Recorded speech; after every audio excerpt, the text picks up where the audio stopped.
درود بر شما، امیدوارم حالتون خوب باشه. تو این ویدیو میخوام یک سرویس رو بهتون معرفی کنم که یک سرور رو به صورت کاملا رایگان در اختیار شما قرار میده. سروری که به صورت کامل ستاپ شده و تمامی ابزارهای مورد نیاز شما رو روی خودش نصب داره و شما صرفا کافیه که بهش وصل شید و ازش استفاده کنید. خب اگه شما از کاربرای لینوکس باشید و مثل من از ورژن CLI استفاده کنید، کافیه که یه SSH کانکشن بزنید و در واقع این دستور رو کپی کنید و داخل محیط ترمینالتون پیستش کنید و بعد از اون هم ازتون میپرسه که آیا میخواید این کار رو انجام بدید و مطمئن هستید که ما میگیم بله. خب اینجا باید پسورد رو وارد کنیم که ما این پسوردی که اینجا وجود داره رو کپی میکنیم و داخل ترمینالمون پیستش میکنیم. در اینجا باید منتظر بمونیم. حدود 60 ثانیه طول میکشه تا راه اندازی اولیه سرور انجام شه و بعد از اون میتونیم به سادگی به سرورمون دسترسی داشته باشیم و ازش استفاده کنیم. روش‌های مختلف دیگه‌ای هم برای اتصال به سرور وجود داره. مثلا شما میتونید از ترمیوس استفاده کنید.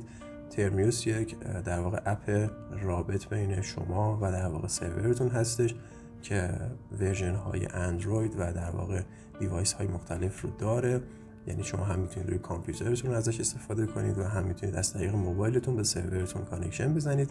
برای اینکه هم از ترمیوس استفاده کنید کافیه که وارد محیط ترمیوس شید و روی نیو هاست کلیک کنید و در قسمت IP or هاست نیمی که اینجا واسهتون قرار دادم رو کپی کنید و داخل این قسمت پیست کنید و داخل بخش لیبل هم هر اسمی که دوست دارید رو میتونید قرار بدید. من فری سرور رو وارد میکنم و در قسمت پورت هم نیاز نیست تغییری ایجاد کنید. همون پورت 22 که خودش گذاشته رو میذاریم باشه، تغییرش نمیدیم. تو قسمت یوزرنیم هم روت رو وارد میکنیم و در قسمت پسورد هم همون پسوردی که واسهتون قرار دادم رو کپی کنید و در قسمت پسورد پیستش کنید و در نهایت کافیه که روی دکمه کانکت کلیک کنید تا به سرورتون وصل شید.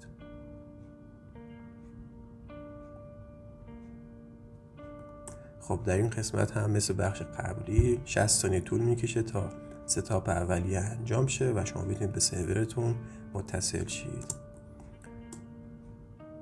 خب اینجا کانکشن ما قطع شد، مجددا کانکشن میزنیم، پسورد رو هم وارد میکنیم و منتظر میمونیم تا کانکشن این سمتمون هم برقرار شه.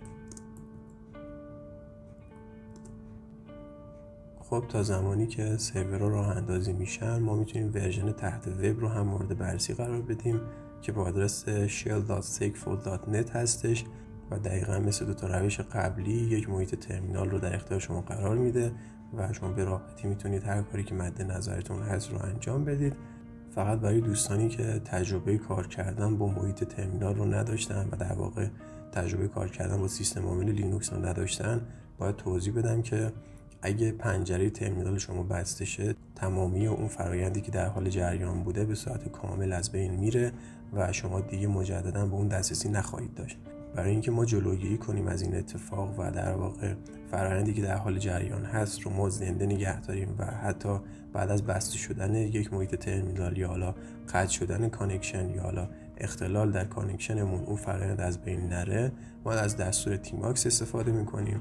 تیماکس یک دستور بسیار کاربردی لینوکسه که تقریبا تمامی لینوکس کارا باش آشنایی دارن و روش استفاده کردن از اون هم بسیار ساده است، به نحوی که کافیه که شما دستور تیماکس رو وارد کنید و به سادگی یک محیط تیماکس براتون باز میشه و در واقع بعد از بسته شدن اون محیط ترمینال شما به راحتی میتونید تیماکس ls بزنید و در واقع لیست تیماکس های بازتون رو بررسی کنید و بعد از اون با دستور تیماکس اتچ دشتی و ایندکس اون تیماکسی که مد نظرتون هست به سادگی بهش متصل شید و کاری که داشتید انجام میدادید رو ادامه بدید یا حالا در واقع نتیجه اون کار رو ببینید.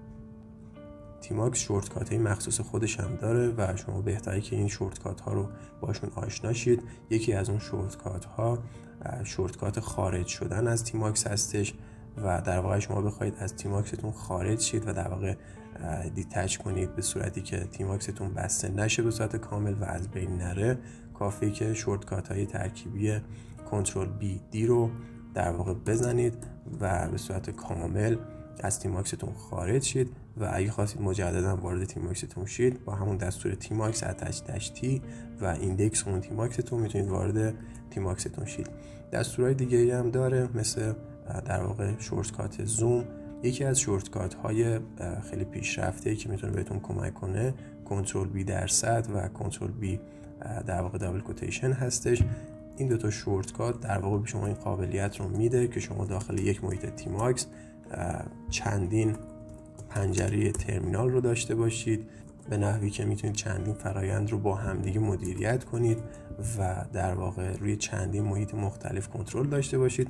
برای سویچ کردن بین پنجره هایی هم که وجود داره کافیه که از شورتکات کنترل بی و نشانگرهای چپ و راست و بالا و پایین استفاده کنید تا بتونید در واقع بین پنجرهایی که باز هستش جابجا بشید. برای بستن هر پنجره هم کافیه که از شورتکات ترکیبی کنترل دی استفاده کنید که به صورت کامل اون پنجره رو واسهتون از بین ببره و در نهایت هم میتونید با شورتکات ترکیبی کنترل بی و دی دیتچ کنید و از محیط تیماکستون خارج شید. اگه قصد از بین بردن اون تیماکس رو هم داشتید کافیه که کنترل دی رو برای در واقع پنجره نهایی تیماکستون بزنید و به صورت کامل اون تیماکس رو ببندید و از بین ببرید.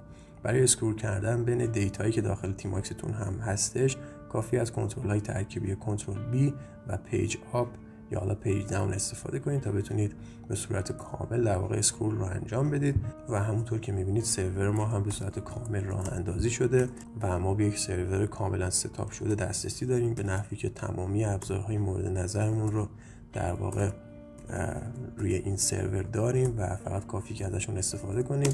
یه دیرکتوری ورد لیست هم داریم که داخل این دیرکتوری ورد لیست تمامی ورد لیست های مورد نظرمون از جمله دیرکتوری معروف استیک لیست وجود داره که ما میتونیم ازش استفاده کنیم.